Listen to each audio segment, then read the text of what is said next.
다음 넘어갑시다. 세 번째는 기사 소개입니다. 기사 소개인데 2023년 12월 30일부터 2024년 1월 10일까지의 기사들이 모여 있는데요. 네. 제가 하나씩 읽어드릴 테니까 공유해놨어요. 12개 정도 기사가 있습니다. 멤버별 한 개씩 선택을 해주면 좋겠고, 첫 번째, 이성균에게 잔인했던 답정너 경찰. 두 번째, 그래서 부동산 문제 해법이 뭔데? 세 번째, 신용불량자가 된 20대 아들. 아버지는 나무라지 않았다. 네 번째, 30년 회사생활 퇴직한 아버지에게 이런 배은망덕한 딸이 있나. 다섯 번째, 정의당 잔류파의 승부수는 진보사당 다 모이자. 여섯 번째, 이재명 피습 사건이 한국 정치에 말해주고 있는 것들. 일곱 번째, 망가질 대로 망가진 민생당. 여덟 번째, 제3지대 징비록. 아홉 번째, 지금 세계적으로 순환경제가 화두입니다. 열 번째, 헌옷수고함 어떻게 관리되고 있는지 아는가. 11번째, SNS에서 사람들의 날카로움을 봤다. 12번째, 마지막 고민상담소 사연. 부모 같지도 않은 부모. 이렇게 12개가 네. 기사가 이제 있습니다. 지난번에 기사 소개 이후로 이제 지난번에 기사 소개 유튜브 찍었는데 그 직후예요. 그 다음부터 있는 기사들 12개 대략 12월 30일에서 1월 10일까지니까 대략 약간 보름 정도. 예. 혜민이는 혜민이부터 하나 골라볼까? 저는 이번 그래서 부동산 문제 해법이 뭔데가 이제 좀 네. 이야기를 들어보고 싶어요. 이내훈의 아웃사이더 칼럼입니다.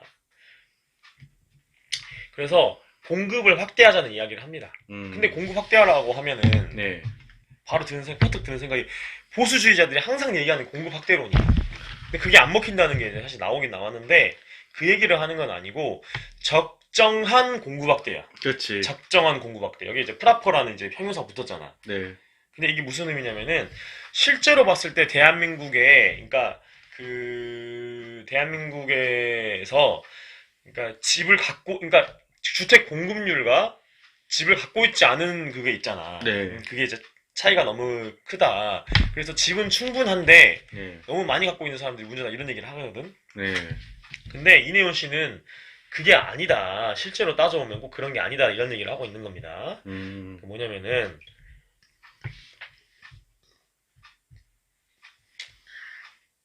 그러니까 핵심적으로는 수도권 적정 주택 보급률을 높여야 한다 이런 얘기거든요.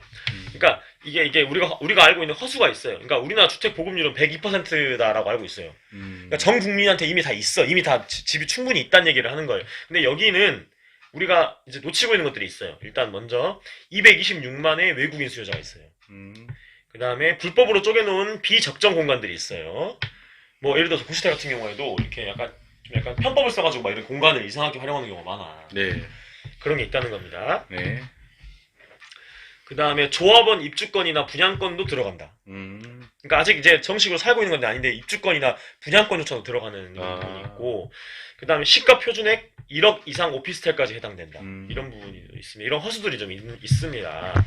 그 다음에 또 이제 이ነ훈 씨가 뭘 말해야 했냐면은 수십 채 이상 갖고 있는 사람 이런 사람들은 철저하게 규제해야 된다 이런 얘기도 했어요. 그러니까 단순히 보수 우파에서 이야기해왔던 양원형 이렇게 방법이 있어. 이거 모바일 버전이요? 이거 전체 기사이거든 근데. 그럼 이제 시계열대로 나오는 거예요. 그래서 그러니까 보수 우파가 흔히 이야기하는 단순한 공급 확대론이 아니고 거기에 좀 약간 입장과 차력이 좀 달라요. 그러니까 수도권에는 아직도 그러니까 일반 시민들이 살 수 있는 적정한 주택 보급률이 낮다는 얘기를 하는 겁니다. 그래서 이제 부동산 해법이 뭔데 했을 때 그거고, 그리고 이제 이내훈 씨가 특히 강조했던 게 뭐냐면은 정권 또는 선거가 다가오면은 정권 교체기에 따라서 부동산 정책의 기조가 되게 교육 100년지대처럼 약간 거시적인 게 딱 됐고 그게 안 흔들려야 되잖아. 자꾸 네. 흔들려. 정권에 따라서 막 정반대의 막 부동산 정책이 왔다. 그쵸. 규제 완화했다. 규제 막 쪼이고 막 됐다가 무슨 뭐 이렇게 된다 이거야. 맞아요. 예. 그래서 문제가 많다 이거야.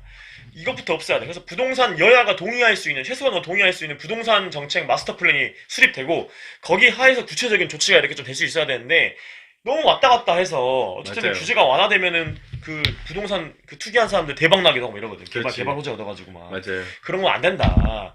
그러니까 정권에 따라서 영향을 지나치게 받지 않는 부동산 마스터 플랜이 있어야 된다 이런 얘기를 하는 겁니다. 예, 예. 그다음에 선거 앞두고 부동산 시세 정책을 많이 내.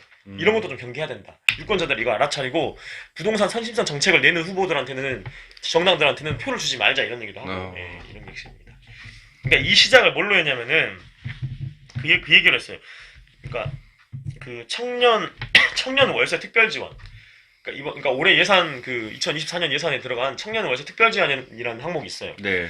그 항목 얘기를 하면서 이걸 하면 좋긴 좋은데 결국에는 임대인들 배만 불러주는 거래. 그러니까 청년 월세를 늘려주면 좋을 것 같잖아. 월세를 지원액을 더 늘려주면 좋을 것 같잖아. 그러면 임대인이 그거 알고 당연히 임대비를 높일 수가 있지. 진짜 임차료를 높일 수가 너무 있지. 그분들은 상놈들 같아. 그러니까 그런 부분이 있기 때문에 청년 월세 지원 특별 지원은 누가 반대해? 너무 좋은데. 네. 근데 알고 보면 부동산 시장과 부동산 수요와 공급 논리에 따라서 그런 부분도 있다라는 거 말해주면서 그런 약간 시장의 원리에 맞춰가면서 부동산 정책을 펼칠 필요가 있고 동시에 공공적인 관점도 이야기를 하는 겁니다. 그래서 이제 적정 주택 공급 이런 얘기하는 거. 그러니까 이내훈 씨가 사실 정책 설계자야 진짜로. 나름대로 정책이 강하더라고요. 요즘 점점 이내훈 씨의 정책 그 시리즈들을 한번 좀 주목해 보시면 괜찮을 것 같고 그렇습니다. 그 다음에 양훈이 형 뭐 1번부터 12번까지 중에 아,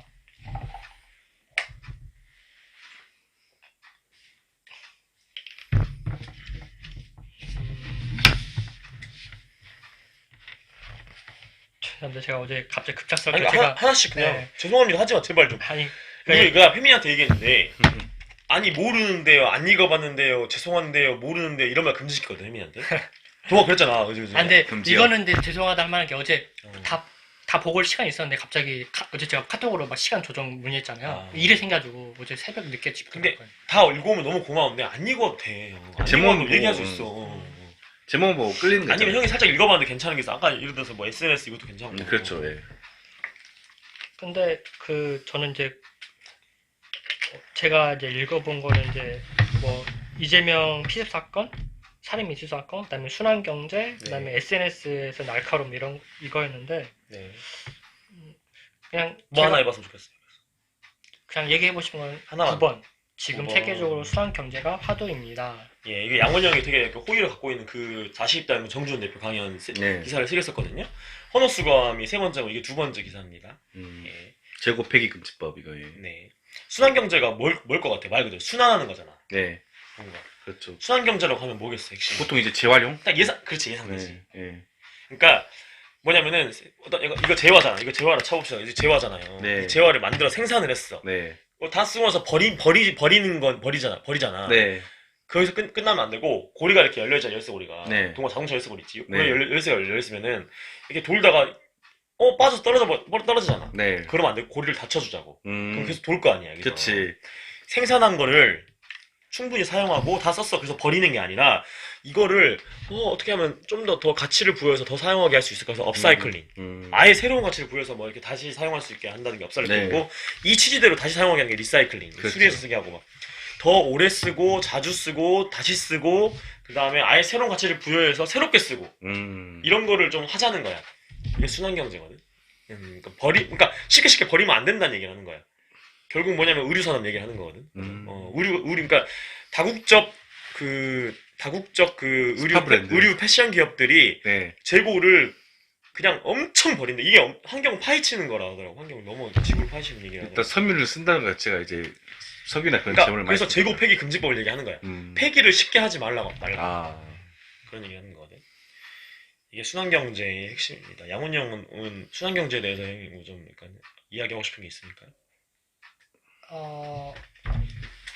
아니, 딱 이걸 보고 막 좀 생각을 좀 더 계속 하는 중에 지금 이제 이 시간이 왔고, 그냥 저는 이제 철학적으로나 또는 이제 국지 정치 상에서의 어떤 전략 면에서 좀 이제 생각을 좀 해보려고 하는데 아직까지 거기까지 뭐 미치지 못했고, 근데 그래서 이제 얘기를 들어보고 싶었어요. 근데 국제 정치 전략까지 우리가 짜야 돼.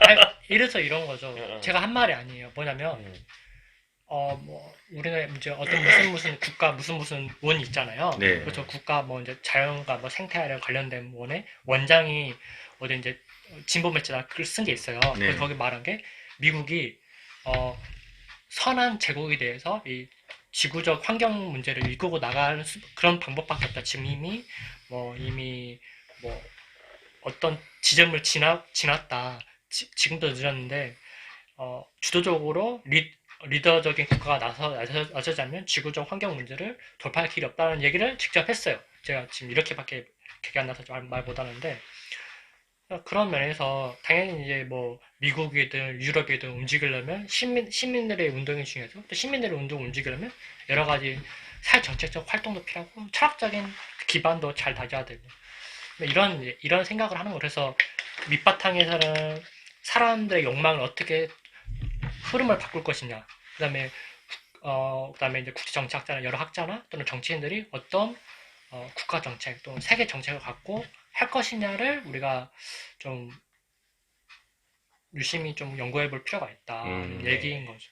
깊은 전략과 사고방식이네요. 이제 이걸에서는 이제 거기까지 나가진 않았는데 뭐 나가지 않아도 좀 좋은 글이에요. 여기서 막 각 프랑스라든가 독일에서 선진적인 법을 내고 있고 좋은데 이제 저는 좀 더 얘기 들고 싶었어요. 저는 이제 개인적으로 순환이라는 게 인류의 도는 거죠, 계속 도는 게. 도는 건데 그 순환을 단순히 제로 하는 것만은 또 순환이 아닐 거고 뭐가 순환일까 생각해 보자. 이거 같아. 그러니까 반원만 가는 게 문제라는 것 같아. 이게 계속 다 돌아야 되는데 원으로. 맞아요. 그래서 고리를 받쳐주면 돌 거 아니야. 다. 네. 그 얘기 그런 비유를. 사실 이거 그래서 또 한 평이 나올 수밖에 없는 이유가 있어요.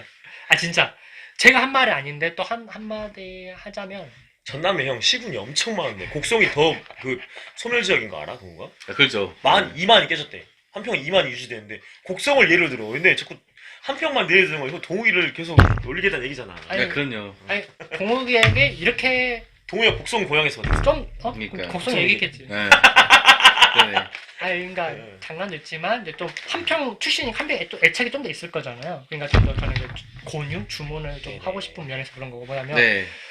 그 철학자 돌 아시죠? 돌 선생님께서 이 얘기를 돌 김용옥. 네, 김원 선생님께 이 얘기를 하셨어요. 강의에서 뭐냐면은 서울에서 한강의 존재가 얼마나 큰지 우리가 알아야 된다. 한강이 있으니까 서울이 지금 이제 광주가 좀 더 공기 탁한 정도가 더 높다는 서울보다 서울은 그런 공공교통이 잘 돼서 어쨌든 서울 한때는 그리고 지금도 공기가 탁하잖아요. 탁한 걸로 알고 있잖아요. 저도 과거에 엄청 탁했고 근데 한강이 그나마 그 위에 아무것도 없잖아요. 한강으로 인해서 그게 숨을 틔워주는 거다. 공기가 순환되는 거다. 그러니까 우리가 비어있는 공간이 없으면은 꽉 막혀서 순환이 안 되는 거죠. 근데 한강잎이랑 한평이랑 무슨 상관이야? 그러니까 그러니까 아주 그냥 뭐랄까요 세속적으로 우리가 도심에 살다가 가깝다면 근교로 막 나들이 같이 하잖아요. 네. 한평이 그런 지역도 되기도 하고 또 한평을 아직 강주처럼 사실 강주도 이미 많은 개발돼 있고 도시에 들어서도 함부로 막 지역 개발하기 어렵잖아요. 어떻게 근데 한평처럼 이제 막 뭐가 들어서는 데라면 한평은 새로운 도시 계획의 이게 한평뿐만 아니지만 도시 계획의 중요한 거점으로 삼을 수도 있다. 여기서 말하는 도시가 도시화가 아니고. 죄송합니다. 뭐 그러니까 마을 계획. 그렇지 그런 의미지. 그러니까 그렇지. 마을 계획. 그러니까 공동체 설계라는 의미가 그렇죠. 있어. 거기서 도시라는 우리가 두 가지 의미가 있잖아. 네. 개발된 곳을 도시라고 하면 그런 의미가 아니라 도시 계획을 다시 설계하자 뭐 이런 의미로 공동체를 한평을 약간 그러니까 소멸지역인 지역의 모범적인 사례를 한번. 한평이든 뭐 곡성이든 우리가 사람이 없어지면 없어질 만큼 사실은 뭐 더 안 지을 거 아니에요. 막 이름을 막 해보는 거야. 에코빌리지. 한평을 모범적인 에코빌리지를 만들어가지고. 근데 문제가 뭐냐면은 아까 형이 말했던 것처럼 뭐 사람이 더 없으니까 더 안 지을 것 같다 하는데 사람은 줄었는데 이상하게 뭐 카페 한평에 카페 아파트는 들어서고 있어요. 그러니까 아파트랑 각종 이제 관광적 요소로 카페 있지. 네. 그러니까 많이 들어오는 게 외부 사람들 유치하려고 하잖아. 외부 그렇죠. 사람들 많이 관광으로 오라고. 그렇게 하기 맞아요. 전에 계획을 잘 세워야 되는데 그러니까 어쨌든 그러니까 에코 빌리지 그런 거 좋은 것 같아요. 일례로 그런 거 있잖아요. 저기 바로 완도 쪽에 청산도에 뭐 슬로우 시티를 조성하긴 했잖아요. 슬로우 시티 해봐. 슬로우 시티. 슬로우 시티. 슬로우 시티. 슬기로운 생활이야. 슬기로운 생활이야. 슬기로운 생활. 슬로우 시티. 슬로우 시티. 슬로우 시티. 슬로우 시티. 그렇지. 응. 슬로우가 아니라 슬로우 시티. 슬로우 시티. 근데 그 TH가 돼버리잖아. 장사는 그러네요. 슬로우 시티를 밀고 있나요? 장성은 엘로시티. 옐로시티. 예. 아니, 그러니까 느림도 있어. 거기 의미가 네. 있는 것 같아. 근데 이제 실제로 슬로우인지는 좀 아닐 것 같은데 어쨌든 아 근데 그게 중요한 게 뭐냐면은 대한민국은 항상 빠름을 중시하는 그런 국가였기 때문에 네 도시에서 그러니까- 살도 너무 빠르고 그런 슬로우시티 슬로우시티 조성이 되게 좋은 것 같다는 생각했고 예. 뭐 맞아요 형 말처럼 한 번씩은 이제 그런 도시의 그런 인프라나 편의성을 추구하다가도 그런 자연에서 약간 뭐 힐링을 하는 그건 좋긴 하지 예. 좋고요. 그러니까 순환경제적 가치관과 철학을 좀 약간 대입해서 네. 에코빌리지로 그러니까 한평 에코빌리지로 다시 만들었으면 좋겠는데 네. 지금 군수님이 네. 그렇게 할 가능성이 난 제로라고 봅니다. 제로지. 개발주의자에 가깝죠. 개발주의자고. 그리고 그 사람뿐만이 아니라 모든 전남에는 강주 시군 다 개발주의자일 거야. 그렇지. 이래서 사람의 욕망이 중요해요. 자신 치적에 그리고 뭐냐면 그건 있지 일단 물론 죄송합니다. 말 군수 자체도 기업가 출신이고 일단 그렇지 기업가 출신이고. 그게 있어요. 뭐냐면은 그러네. 그 뭐라 해야지? 동아 우리가 그분 만나봐야겠다. 그분 농업과장. 네. 그분 만나서 얘기 좀 해봐야겠다. 맞아요. 한평 재생해야 돼. 진짜. 사실 근데 그건 있어. 뭐냐면은 농업? 사실 어떻게 보면 농업 자체도 어떻게 보면 환경을 파괴하는 걸 수도 있어. 맞아 파괴하는 거야. 네. 물을 엄청 쓰는데 논을 댈 때 그 물 많이 쓰면 안 좋은 거거든. 그렇죠. 심지어 있잖아요. 맞아, 그- 맞아 맞는 말이야. 그런 것도 있어. 무슨 친환경 농업 이런 얘기 하는데 농업을 할 때요. 농약도 뿌리지만요. 일단 거기 있는 토착 생물을 싸우는 과정이거든 사실. 맞아. 동이 말 잘했다. 네. 동아 근데 그럼 우리가 채집 수려버려야 돼. 그러니까 근데 그럴 수 없잖아. 우리 지금 그러니까 어쨌든 동아 밥을 먹고 살아야 돼. 중화하기 비하면 낫지. 그렇지. 그러니까 중화하게 우리가 비하면 상대적으로 생각하는 양원이 형. 네. 인류가 사라지면 돼. 가장 편한 지구에 편한 거는. 맞아요. 그럴 수 없잖아. 그렇지. 그럼 그래서 우리가 중화학공업이나 막 공업 위주로 발전하고 무슨 예를 들어서 무슨 뭐 그 제초소 세우고 네. 자동차 기업 세우고 이것보다 그치. 농업이 100배 1000배 만배 낫지. 그나마 낫지 맞아요. 예. 솔직히 그렇지 않냐? 그렇죠. 어차피 근데 결국 우리가 뭐 어떻게 그 자연하고 그 어떻게 보면 인간하고 좀 어떻게 보면 상생하자는 그런 그 환경 정책 자체 그런 주의이기 때문에 그러니까 인간과 자연이 지구가 상생하는 게 나는 궁극적인 목표 같고 맞아요. 그 단계 전에 뭐가 있냐면은 덜 파괴하자는 거야. 덜 파괴 그렇지. 그러니까 양원이 그러니까 이렇게 가야 될 거 아니야. 덜 파괴하는 방향으로 가다가 이제 상생도 생각해야지. 그렇지. 지금은 지구 위에 인간이 있잖아 아직도. 그렇죠. 그러다 보니까 맨날 이제 그러니까 지금 이제 와서 형 있잖아. 기후변화 막 우리가 생각하는 이유가 뭔지 알아? 인간한테 그 피해가 오니까 그래 막. 그렇지. 미국에 막 토네이도 와버리고 막 이러잖아 막. 맞아요. 지금 막 북유럽은 있잖아. 혜민아 영하 48도래. 나가서 물 뿌리잖아 바로 얼어버려. 맞아요. 혜민아 나가잖아. 10초 만에 몸 여기 막 무슨 막 여기 막 얼음 맺히고 눈썹에 막. 맞아요. 너무 추운 거야. 네, 인류가- 너무 춥거나 너무 덥거나. 인류의 네. 생존을 위협해. 인류의 존속을 위협한대 지금 기후변화가. 맞아요. 그러고 있어. 2022년 강남에 형 진짜 물 받아낸 거 알지? 대한민국의 그 경제력의 중심, 경제 번영의 중심 강남에 이렇게 해버리는 이게, 거야. 이게 산신령을 무시하니까 이렇게 되는 거예요. 갑자기 아니 농담이 아니에요. 에이 릴스 한다. 진짜. 아 진짜 해도 돼요. 해도 돼요. 그러니까 산신령. 산신령 나왔어. 이거 제가 여기 여러분들 처음으로 재밌겠다, 얘기하는지 정말 모르겠는데 네. 모르겠는데 풍수지리 혹시? 그런가? 나중에 그런 얘기를 제가 할 수도 있겠네요. 자꾸 산을 뭐냐면 파헤치니까 화난 거지. 그 혹시 이제 뭐 광주에선 지금 백두산이 아니라 광주에서 무등산도 잘 안 보이잖아요. 안 보이지. 지금 이거 엄청 화가 나요. 사실 조망권이라는 게 무슨 굉장히 사람들이 날씨처럼 중요한데 좋아해 보이지. 조망권 하나도 사람의 심성이 달라진다고 저는 이제 그뭐 형 있잖아. 아파트를 짓더라도 거기다 지을 필요 없다 생각해. 진짜 그러니까 그쪽에 지어가지고. 아이파크 이런 거. 자이 있잖아. 자이를 갖다 지어가지고 무등산 다 가려 진짜로. 그러니까 맞아. 그거는 공무원들과 기업들의 인식이 천박하지. 천박하죠. 내가 센 말 좀 제발 해. 이미 산신령 얘기해놓고 무슨 이상한 얘기해놓고. 잘못하는 경우도 있습니다. 잘못이라고 생각을 해요. 근데 어쨌든 다시 좀 얘기 들어가면은 제 경험을 또 가지고 얘기하면은 시골에 가잖아요. 여러분 느껴서 시골에 가면은 아침 특히 새벽에 보면은 산기슭에 구름이 걸리는 거 보이죠. 보이죠. 우와. 그거 보잖아요. 그거 보면 예전 사람들은 정말 저기에서 사진력을 보았고 신선을 보았을 수 있겠다. 그런 의미였어. 이제 알겠네요. 근데 그러면서 산을 경외하고 자연을 경외하고 우리가 동물을 잡더라도 잡고 나서도 뭐 여러 나라에 미안하다, 고맙다 이렇게 마음을 가다듬잖아요. 사진을 하고 나서라도. 형 우리가 있잖아요. 형, 신석기 시대 인류는 있잖아. 동물 한두 마리씩 잡고 막 이랬지. 그러니까 자연의 순리를 파괴하지 않는 선에서 잡았지. 지금 공장식 축산을 한다든지 뭐 이런 거 있잖아요. 막 그렇죠. 뭐 닭을 한 1000마리씩 잡아가지고 막뭐팍 자르고 막 이러잖아. 삼성이 지금 제가 확실하지 않은데 삼성. 죄송합니다. 모르니까 어떤 대기업이 모르니까 진짜 기억이 안 나서 혹시나 모르잖아요.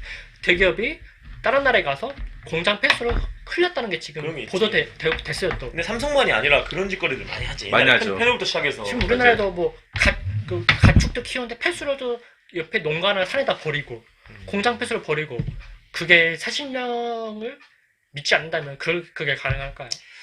근데 다시 기사로 돌아와서 정주현 다시 입다 연구소 대표가 이야기한 기후위기, 기후변화 철학이 나는 되게 와닿았던 이유가 실천할 수 있는 구체적인 방법론이라든지 태도라든지 그런 부분을 이야기를 해요. 애티튜드적으로 봤을 때 재밌어야 되고 즐겨야 되고 그렇죠. 우리가 너무 거대담론에 약간 종속되면은 사람들이 약간 그러니까 따라오지 않아. 근데 그런 전술적인 아, 근데 것도 필요하죠. 저는 이게 인상 깊었던 것은 21% 파티도 그렇고. 사실 옷에 대해서 옷이 나는 이게 그런 거였죠. 그러니까 잘 모르는 사람들은 패션 산업이 그렇게나 환경을 많이 유발시켰나 이렇게 왜냐면 생각할 수 있어요. 중화공을 많이 생각하니까. 그러니까 맞아요. 그렇지, 그치. 그렇지. 자동차 짓고 막 이런 거 있잖아. 안 만들고 하는 게 아니잖아. 기본적 원래는 당연히 이제 환경 파괴 주고 당연히 제조업 이걸 많이 생각할 거예요. 중학 맞아요. 그러니까 스마트폰 짓고 막 만들고 막 이런 게 당연히 많이 한다고 생각해요. 중공업, 연예인부터 공략하면 뭐 재밌지 않을까요? 아 그러니까 박진희 씨랑 이런 연예인들을 있어. 모아서 우리가 조용히 해보고 인터뷰 요청도 해보고 좋지. 맞아요. 연예인들이 영향력이 크잖아요. 연예인들의 피윤리성을 우리가 공격하면 재밌을 것 같아. 왜 자꾸 연예인을 걸고 넘어져요? 이것도 또 릴스야 형. 어쨌든 그렇게 따지면 정치인 제일 비율이 형이 나는 있잖아. 일반화하는 건 동의 말 좀 해줘봐. 나 일반화하는 건 싫어하잖아. 그치. 그러니까 연예인 나쁜 사람이 나쁜 사람이지. 네. 연예인은 다 그러고 무슨 광주인은 다 그러고 서울 사람 뭐 이렇고 이런. 아니 물론 돈 못 벌고 대부분의 소수의 연예인만 TV에 나오죠. 그렇죠. 나오고 잘 하는데 나는 어쨌든 형 이렇게 생각해. 법을 어기지 않는 연예인들한테 돈 잘 번다고 욕할 필요는 없고. 아 그럼요. 그러니까 그 사람들한테 무슨 그 도덕적인 뭐 사회적인 그걸 법을 안 어기면 돼. 난 법을 법을 할 좀 수도 없는 것 같아요. 나는. 아니 형 있잖아요. 예를 들어서 돈을 10억을 번다 그러면 세금을 더 많이 내. 돈만큼. 그렇지, 그러면 맞아요. 되는 거야. 우리가 맞아요. 누진세잖아요. 예. 돈을 많이 자기가 벌어서 국가에 세금을 많이 내면 합법적으로 왜냐면 그게 되는 거야. 그렇죠. 효영군도 예전에 얘기했던 거라서 동의할 거 생각하는데 그러니까 제가 제 세금 몇 % 내는지도 정확히 말해요. 제 세금 제가 벌은 소득의 10% 내는 것과 BTS가 10% 내는 것은 맞지. 부당해요. BTS는 7, 80%를 내야 돼.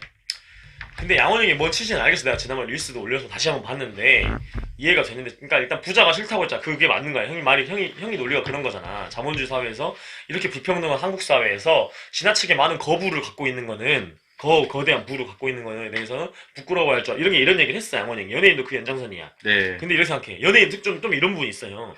수많은 사람들이 좋아해줬기 때문에 연예인 돈 버는 거야. 그렇지. 그러면은 그러니까 연예인의 권력이 뭘까? 그러니까 소녀시대가 내 앞에 있는데 그냥 멀뚱멀뚱 쳐다보고 그냥 지나가면 소녀시대가 아닌 게 된 거거든. 그렇지. 그러니까 인기는 우리가 환호하고 선호하는 게 핵심인 거야. 맞아요. 그러니까 수많은 대중들이 자발적으로 선호하는 사람들이 문제인 거야. 그러면은 연예인 돈 버는 게 그거잖아. 대중도 문제인 거고 어쨌든 제주 연예인이 인기를 얻으면 좋아요. 인기 얻은 거 어떻게 하겠어요? 사람의 순리인 건데 인기는 그러니까 얻는데 중국까지 간 거지. 돈은 걷어 들어야 돼. 그러니까 우리가 삼천부 토크를 지향하긴 하는데 다시 더 돌아와 보면 정주현 대표가 이야기하는 기후변화 철학을 내가 앞으로도 조명을 할 거고 그 다음에 이게 이미 기사를 3개나 뽑아냈어. 네. 그리고 내가 와닿는 게 많고 공부한 게 많았어 일단. 그렇죠. 21% 파티라 해가지고 일반 시민들이 기후변화 그 다음에 온 문제를 좀 더 환기할 수 있는 차원에서 쉽게 누구나 21% 파티를 통해서 할 수 있게 이렇게 키트도 만들어가지고 매뉴얼을 만들어가 누구나 다 강주에서 열 수 있고 부산에서 열 수 있고 용봉동에서 열 수 있게 이렇게 만들었거든. 네. 그게 너무 좋았고 그 다음에 본인 스스로가 기후변화에 대한 확고한 인식이 있더라고. 유럽에서는 이렇게 하고 있고 심지어 법도 만들고 있고 실천도 하고 있고 그래서 난 되게 가슴이 많이 뛰었고 와닿았어. 그래서 내가 기사를 이렇게 많이 썼다. 그래서 순환경제 같은 경우에는 이제 정지훈 대표가 이 순환경제를 구축하고 싶어하는 기본 철학을 바탕으로 이걸 활동하고 있다 이 얘기를 하는 거예요. 네. 그러니까 순환은 말고 돈다는 얘기죠. 지금은 끊어졌다는 얘기예요. 못 돌고 있어요. 네. 생산하고 버려지니까 끝나는 거야. 버려지지 않고 계속 다 돌아야지. 맞아요. 다시 누군가한테 가고 필요한 사람들 보고. 네. 이제 짧게 할게. 엄밀히 말하면 순환은 되죠. 다만 버리면은 버린 것 자체가 이제 우리 입과 몸으로 들어가죠.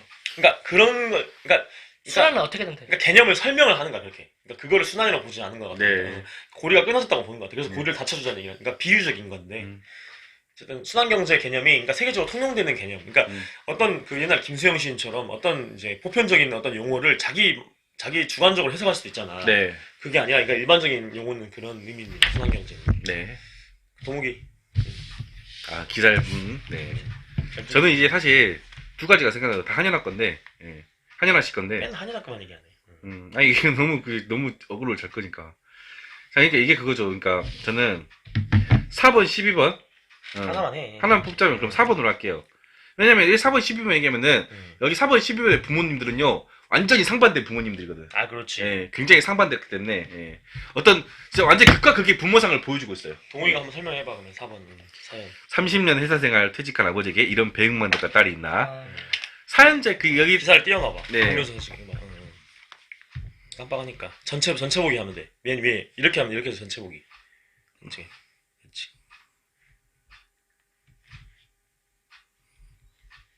아니지, 위에 있지. 여기 있잖아. 그러니까 이거는 이제 무슨 내용이냐면은 딸이 사연을 올렸는데 지 딴에는 좀 억울했나 봐요. 아버님이 30년 동안 회사에 어떤 중역으로 있었는데 퇴역을 했다는 거죠. 근데 아직 집에 잠깐만. 네, 군인이야? 퇴직. 네. 중역까지 맞아. 흔히 퇴직. 있어. 근데 퇴역은 군인이라 그래, 일반적으로. 퇴직을 했는데 음. 근데 문제는 뭐냐? 아직도 집에는 돈이 들어갈 게 엄청나다는 거죠. 들어갈 돈이 많다. 그래서 당장 동생도 대학원 가야 되고 이러니까. 근데 여기서 이제 한영이가 뺄 때린 거죠. 아니 무슨 니들이 무슨 아직 보호가 필요한 어린이들도 아니고 다 큰 성인들인데 지들 알아서 벌어야지. 이제 자기들이 알아서 벌고 해야지. 아버지가 퇴직했다고 이렇게 아버지를 서운하게 생각하는 거 이거는 완전히 불효 막심하고요. 생각이 없는 거고 개념이 없는 거고 너무 어린 생각을 갖고 있는 거죠 이거는. 그러니까 동욱이가 좀 또 역시 동욱인 게 핵심 정보를 또 빠뜨렸어요. 그러니까 아버지가 그러니까 회사 어떤 약간 중견기업쯤 되는 그 회사에서 기업에서 상무까지 진출할 정도로 30년간 회사 생활, 네. 20년에서 30년간 회사 생활을 열심히 해왔어요. 그래서 이제 그 막대한 이제 월급을 받으니까 네. 그래서 1,000만 원 넘겠죠. 한 그렇죠. 1,500에서 뭐 1억 가까이 받을 것 같아요. 그러니까 맞아요. 연봉이 그런 거 연봉은 그치. 1억이 넘어 분명히. 네. 그러니까 1억 넘는 연봉으로 가족들이 굉장히 부유하게 안락하게 호화스럽게 살았죠, 예. 호화스럽게 이렇게 생활해서 골프 회원권도 치고 네. 뭐 여행 가더라도 저기 해외 여행으로 다 비즈니스 클래스 간다든지 뭐 약간 네. 이렇게 되게 약간 호화스럽게 생활하고 월 생활비도 이제 많이 받아 먹었고 심지어 그렇게 했었죠. 골프까지 치고 그렇죠. 예. 골프 얘기했잖아. 네. 그러니까 그런 생활을 해왔는데 아버지가 더 이상은 못 참겠다. 내가 원래 아버지가 자존심이 세고 욱하는 성격이 있긴 한데 네. 30년간 못 볼 걸 더러울 걸 봤기 때문에 그 상무 자리까지 올라갔을 거 아니야. 그렇죠. 예. 그렇게 생활하는데 그러니까 임계치가 된 거야. 네. 더 이상 못 참겠다 하고 갑작스럽게 이제 그러니까 가족들이랑 충분한 상의 없이 퇴사하고 왔대. 네. 퇴사하면 월급이 끊기잖아. 그렇지. 막대한 소득이 끊기잖아. 물론 이제 퇴직금이 있지만 네. 끊기잖아. 네. 그래가지고 그때부터 좀 약간 있잖아. 그 이제 약간 경제적으로 좀 조금 궁핍해진 거야. 궁핍해진 것도 아니야. 그렇게 크게. 그렇지. 그게 그러니까 뭔 돈이 있을까요? 모아돈도 있고 뭐 퇴직금도 있고 있잖아. 네. 그래서 아버지가 조금 가성비 잡고 따지는데 옛날에는 그냥 막 플렉스 했는데 네. 뭐 음식을 먹더라도 막 영덕대게 오늘 30만 원 쏜다 막 이랬는데 네. 이제는 그건 아닌 거야. 이제는 꽃등심 먹자 막 이런 느낌으로 음. 약간 꽃등심도 엄청난 건데. 아, 그렇지. 예를 들어서. 비싸. 그러니까 옛날에는 항상 5단계를 했는데 지금 3단계, 2단계 수준이야. 네. 아버지가 퇴직해가지고. 네. 근데 거기에 대해서 30년간 자존심도 센 우리 아빠가 그동안 그 자리까지 올라가느라 얼마나 더러운 걸 많이 받아서 고생했다 아빠. 너무 고생했네요. 우리 이번에는 이제 우리가 사줄게요. 이런 게 말을 못한 망정 왜 아빠는 나한테 상의도 없이 가족들이랑 상의도 없이 마음대로 간둬가지고 우리 이렇게 힘들게 하냐 이럴 수가 있는 거냐라고 고민 상담 글을 썼어. 네. 그래서 한영아가 뭐라고 했냐. 정신 차리라고. 내가 사실 잘랐는데 이런 네. 표현이 있어. 널 낳아준 엄마가 미역국을 먹은 게 아깝다 이렇게 말했어. 그치. 좀 막말을 한 건데. 극단적이네. 굉장히 막말이네. 그러니까 배은망덕한 놈이라는 거야. 그렇죠. 이게. 아니 왜냐면은 그동안 그렇게 열심히 해가지고 뭐 좋은 거 먹이고 좋은 거 입히면은 할 도리는 다 했다고 생각해요. 그리고 아니 그 이제 다 성인이잖아. 성인인데 언제까지 그러면 받아 먹기만 할 건지. 예? 좀 그러니까 철이 많이 없는 것 같아 이분이. 네. 이제 철이 너무 없으니까 헬스장 가서 얼른 이 웨이트라도 해야 되지 않을까. 철을 좀 들어야 될 것 같아. 예. 되게 이분 진짜 철이 없는 분이시고, 예. 철이 그렇습니다. 없는 분. 아, 솔직히 사실 이거 읽으면서 있어? 아버님이 되게 너무 좀 안타깝고, 기껏 뼈 빠지게, 새 빠지게 했는데 세상에, 이런 소리나 듣고 있으면 얼마나 가슴이 아플까요? 그리고 이 딸도 좀 정신을 차릴 수 있겠어요. 너무 철이 없어. 이건 유분수지. 아니, 어렸을 때 몰라서 치더라도 다 그 성인이 이렇게 철없는 얘기를 하는 거는 이거는 이게 나가서 말바라도 해본 건지 지금 돈 벌기가 세상에 무슨 돈 벌기가 쉽습니까? 예? 그러니까 남동생이 이제 그러니까 딸 하나 아들 하나인데 네. 누나랑 남동생 이렇게 있는데 자기 둘 다 성인이고 그렇죠. 직장 생활에서 그러니까 자기가 밥 벌어 먹고 살아야 되는데 네. 아직도 아빠가 고소득에 의존하는 그런 태도 그런 그래요. 삶의 방식이 있어가지고 문제라는 거죠. 너무 문제지. 예. 근데 동이 아까 반대라 그랬는데 그러니까 이게 59번째 사연이었고요. 60번째 사연은 반대로 싹수가 부모가 놀아치니까. 이제 더글로리 그 사람처럼 약간 네. 그런 부분이 있죠. 그러니까 그죠. 교재도 안 사주고, 예. 그러니까 학원은 안 보내줄 수 있는데 교재도 이거는 못 사줄 정도로 막. 여기 아까 읽은 사연이 자식 자격이 없는 사람이라면은 여기 그 사연은 부모 자격이 없는 사람이지, 그러니까. 예. 야, 맞아. 사실 더 글로리 저도 재밌게 봤는데, 박예진보다 더 싫었어요, 그 엄마가. 예, 저는 진짜로. 예. 그러니까 자기 딸을 보호해주고 네. 문제제기 했고 적극적으로 알리고, 그러니까 품어줬다면은 이렇게 안 됐을 거야. 너가 가해자라고 얘기해, 성혜교가 진짜로. 그래서 예, 그렇죠. 왜냐면은, 그냥 거기 나오는 엄마는 반쯤 정신장애가 있는 사람이거든. 그래서, 알코올 중독이 심한 것 같아요. 맞아, 알코올 중독도 심하고, 자기 딸의 그런 피해 지원금 2천만 원을 꿀꺽 해가지고 지가 그냥 다 탕진했어요. 맞아. 예. 근데 또 온 거야. 에? 우리 동훈이가 교사했어? 하면서 왔잖아. 그러니까요. 연진이가 아주 얄밉게 말했잖아. 너무 그냥, 네. 연진이가 이용한 거지 사실. 아주 알고 한 거잖아. 그렇죠. 오히려, 그러니까, 그런, 그쪽에 문동원한테는 그 엄마보다 주변 사람들이 더 도움이 됐던 거지. 그렇지. 뭐 주혜정이나 그런, 집주인 아줌마나 이렇게 그분들이 더. 주효정이랑 더 멜로가 도움이 있잖아. 됐지. 그렇죠. 근데 그게 중요한 게 아니고 어쨌든 이 사람은 너무나 가난한 상태에서 딸이 기본적인 그런 약간 생활, 그러니까 인간다운 삶을 영위할 수 없을 정도로. 그러니까 근데, 교제도 못 살 정도. 자, 이 글의 핵심 그거예요. 흙수저라고 애 낳지만 이게 아니라, 맞아. 그러니까 이 부모님들 뭐가 있냐면은, 그냥 물질적인 것도 가난하지만 마음까지 가난한 거죠. 그러니까, 그렇지. 그러니까, 자기 집에 좀 못 살아도 화목하고, 또 내가 진짜 그래도 열심히 해서 너 하나만 거듭 좀 지원을 해주겠다. 이런 집도 많잖아요, 사실은. 그러니까 예. 인간다운 삶을 제공해줄 수 있는 부모로서 자식한테 네. 그런 노력과 의지를 나한테 전혀 보이지 않았어. 그렇죠. 교제도 사주지 않았고 심지어 뭐라 그랬냐면은 야 대학을 가고 싶어 했대 딸이. 네. 근데 야 너 대학 갈 필요 없어 그냥 공장 가서 취업이나 해 이랬대. 그러니까요. 그러니까 대학을 가고 싶어 하는데 네. 자기가 실제로 그래서 알바해서 학비 마련해서 대학 갔어. 그렇지. 근데도 좋은 말 안 하고 맨날 그런 식으로 무시하고 뭐. 그러니까.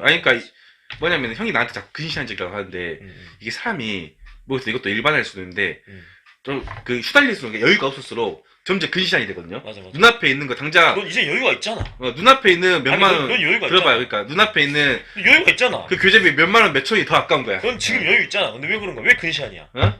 여유가 있어도 근시한 사람도 있잖아. 그러니까 안경 도수를 더 높일게요, 그러면. 알았어. 예. 어쨌든. 어쨌든 이런 사연이 있었습니다. 네, 맞아요. 예. 오늘은 뭐 여기까지 하고. 예. 저는 저는 이 기사를 제가 다 편집하고 데스킹 하니까 이 네. 멤버들이 데스킹 안 하잖아요. 그러니까 네. 멤버들이 선택한 걸 한번 제가 설명해주고 이야기를 나눠봤는데 네. 기후위기 문제는 평범한 미디어가 오늘 이제 되게 깊게 얘기했는데 앞으로도 기후위기 문제는 많이 다룰 거예요. 그렇죠. 지금까지도 좀 달아왔어요. 달아왔는데 더 다루고 녹색당 이야기도 좀. 사실 기후위기 문제 얘기하는데 지금 페트병이 있는 게 좀 아니 근데 없잖아 이거는 라벨은. 라벨이 라벨지가 없냐. 그나마 낫지. 여기다 이제 우리가 이렇게 가자고. 음. 그러니까 정전에부터 그렇게 말했어. 네. 그러니까 나 그랬잖아. 인간과 지구가 공존하는 거는 상생하는 거는 궁극적인 목표야. 네. 아직 절대 도달하지 못해 내가 봤을 때 네. 인류가. 네. 근데 파괴를 좀 덜 하자는 거야. 그렇게 좀 가야지. 그렇죠. 이제 네. 파헤치고 있잖아. 너무 파괴하긴 해, 우리 맞아. 차 타고 있잖아. 맨날 아침마다. 그러니까. 그렇잖아. 이거부터 좀 덜 하고 이거부터 시작해야지. 페트병 먹지 말라 이게 아니라 라벨지 없는 것도 먹고 막 이런 거 그렇죠. 있잖아. 이런 것부터 시작해야지. 맞아요. 알겠습니다. 예. 너무 지나치게 뭐 다 하지 말고 무슨 루소처럼 막 이렇게 할 수가 없어요. 근데 우리가 진짜 원시인처럼 생각할 수 없으니까요. 예. 그래. 극단적으로. 예. 원시인처럼 있냐 문명의 길을 하나도 못 놓고 있어 우리는. 그러니까 원시인은 그러니까 그냥 그잖아요. 양호장도 그지? 그 한평의 그런 자연을 얘기하면서 정작 한평가 안 살 거잖아, 그죠? 예. 아니 살게 되면 사는 거지. 뭐. 도심의 혜택을 그게 많이 없어. 보고 있지. 사교육 혜택을 많이. 사교육하는 사람들 있잖아. 탐욕의 핵심이 사교육이거든. 그렇지. 사교육 업계 종사하잖아 양훈형도. 사실 사교육도 할 말이 많은 게 그런 얘기 했어. 그러니까 사교육 강사는 불안감을 먹고 사는 사람들이야. 학부모의 불안감을. 지금부터 공부 안 하잖아요? 의대 못 갑니다. 지금 이 초등학교 1학년부터 시작하지 않으면요. 지금 어디 좋은데 못 가요. 자식을 왜 망치고 있어요? 그러니까, 자식을 왜 방치하고 있어요? 막 이런 거지. 그러니까 공포 마케팅. 심지어 이게 나중에 가면 저 서진이 나이 때 한글 영어 얼른 말 안 하게 하면은 나중에 엄청 뒤쳐서 왜 가? 꼴등이. 그냥 꼴등 인생 망하는 거예요. 이러면서. 그러니까 나고자로 자식 키우고 싶어서 이런 거지. 그렇지. 기본적으로. 그래서 입시 설명회 다 그런 거 아니야? 맞아요. 요즘 여러분들 있잖아요. 중1 때 고등학교 수원 과정 못 맞추면 안 됩니다. 막 이런 얘기 하잖아. 그렇지. 막 이런 거잖아. 맞아요. 나중에 가면 이제 초등학교 1학년 때 지금 미적분 풀어낼 수 있어 이제. 초등학교 1학년 때 미적분 풀어? 그치. 공업수학 막 이런 거? 맞아요. 예, 여기까지 잡소리 하겠습니다. 릴스 오늘 많이 뽑았네요. 예.